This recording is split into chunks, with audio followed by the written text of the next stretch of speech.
Here's something that should not be happening. According to the textbook, the Federal Reserve has been cutting its policy rate. The federal funds effective rate dropped from 4.11% in October 2025 to 3.62% by June 2026, a decline of approximately 0.49 percentage points. That is real, measurable easing. And yet the 10-year Treasury yield, the number that quietly sets the price of mortgages, corporate borrowing, and government debt, was 4.46% in mid-June and still 4.54% by early July 2026. If cheaper short-term money was supposed to trickle down into cheaper long-term borrowing, somebody forgot to tell the bond market. The working explanation, according to one strategist, is that long-duration bond yields are elevated because of three forces working together: less demand for long bonds, more supply of them, and a thick layer of policy uncertainty as an opinion. That is the strategist's read, not a settled economic law, but it lines up with what the numbers show. Rising long-duration Treasury supply, softer demand, and persistent policy uncertainty are being described as structural forces that could keep yields elevated for an extended stretch as a forecast. In this explainer, we will walk through what the actual Fed data says, what it does and doesn't prove, and why the gap between the policy rate and the 10-year yield matters more than either number in isolation. Let's start with the side of the ledger that behaved as expected. The federal funds effective rate, which tracks the Fed's actual policy stance, was 4.11% on October 22, 2025. By April 17, 2026, it had eased to 3.64%. By May 22, 2026, it was 3.62%. And by June 4, 2026, it was still 3.62%. Added up, and the effective funds rate moved down by approximately 0.49 percentage points over that stretch, from 4.11% to 3.62%. That is a textbook easing cycle. The Fed lowered its target, and the effective rate followed, settling into a fairly stable range between 3.62% and 3.64% through the spring of 2026. Now look at the long end of the curve. The 10-year Treasury constant maturity yield was 4.46% on June 18, 2026. By July 6th, it had ticked up to 4.48%. By July 9th, it was 4.54%, a decline of 0.02 points from the prior observation, but still well above where it started the month. So while the policy rate was flat to falling in the range between 3.62% and 3.64%, the 10-year yield was drifting upward through readings of 4.46%, 4.48%, and 4.54%. Two different parts of the same bond market, moving in noticeably different directions over the same weeks. Put those two data sets side by side, and a clear pattern emerges. In June and July 2026, the 10-year yield sat roughly 0.8 to 0.9 percentage points above the federal funds effective rate observed in the preceding months, indicating a persistent term premium even as the policy rate eased. That gap is what bond market watchers call a term premium, extra compensation long-term lenders demand on top of the short-term policy rate. A persistent, sizable gap like this, even as the policy rate eased, is exactly the kind of pattern the strategist's supply and demand explanation would predict as an opinion. It doesn't prove the mechanism, but it is consistent with it.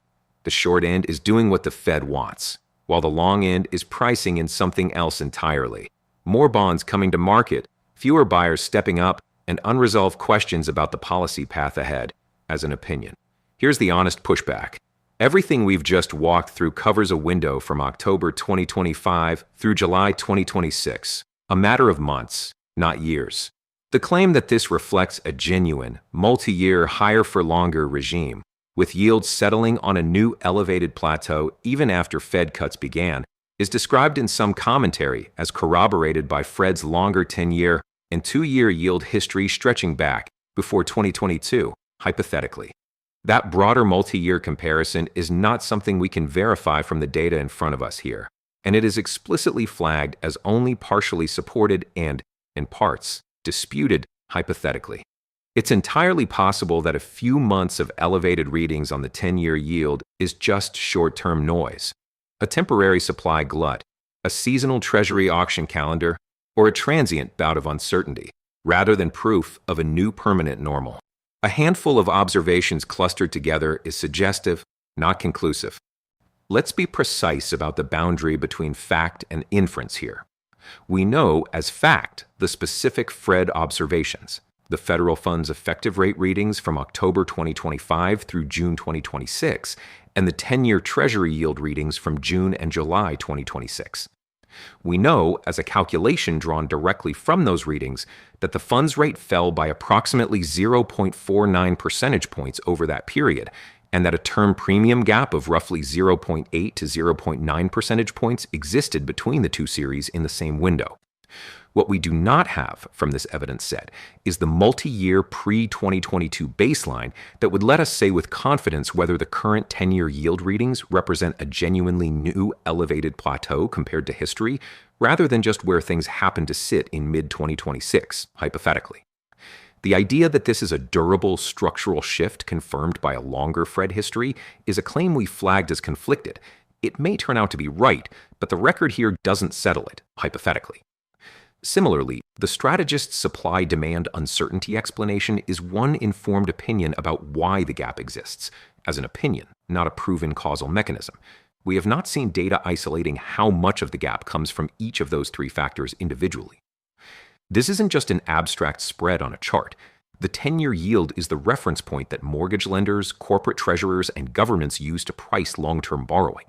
When the Fed's short-term rate falls from 4.11% to 3.62%, but the 10-year yield stays elevated in the range of 4.46% to 4.54%, that means the cost of a long-term mortgage or a long-term corporate bond doesn't necessarily get cheaper just because the Fed cut rates.